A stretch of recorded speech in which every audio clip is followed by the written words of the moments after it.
Bonjour. 10. Ce que Jésus ferait. Paul témoigne. Libre à l'égard de tous, je me suis fait l'esclave de tous afin d'en gagner le plus grand nombre possible.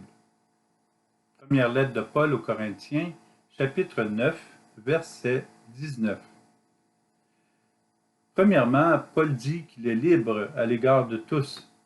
C'est le résultat d'être le plus libre possible en nous dégageant des soucis et en demeurant sur la route avec Jésus.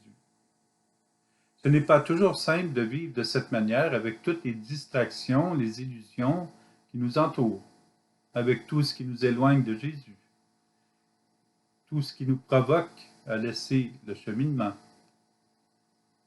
Mais l'intention de Paul est de nous inviter à demeurer sur la voie de la sainteté, à demeurer attentifs à la mission que Jésus nous propose pour la gloire de Dieu et pour le salut du monde et pour notre salut. Chaque pas que nous faisons est pour aider notre prochain. Nous ne sommes pas là pour bloquer les personnes autour de nous. Nous marchons avec elles et nous leur offrons des moyens simples pour améliorer leur vie. Paul le dit bien, qu'il veut en gagner le plus grand nombre possible à Jésus. Seule une personne libre peut réellement conduire les âmes, conduire les personnes à Jésus. Paul sait aussi, comme nous tous, qu'il n'est pas parfait et qu'il dépend entièrement sur la volonté de Dieu. Esclave, comme Paul le mentionne, veut dire d'être aimanté à l'amour de Dieu pour la mission du salut. Cette voie de Paul est aussi la nôtre. Nous sommes en marche avec Jésus et nous pouvons nous demander chaque jour ce que Jésus ferait s'il était avec nous en ce moment.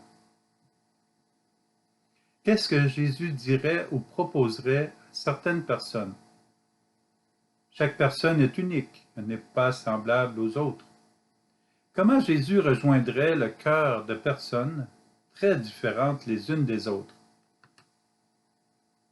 La liberté dont parle Paul est de première importance. Jésus rend libre. Il est la liberté. Là où Jésus passe et où il est accueilli, il libère. Les ténèbres n'ont pas d'emprise sur Jésus, ni sur les personnes qui se confient à lui.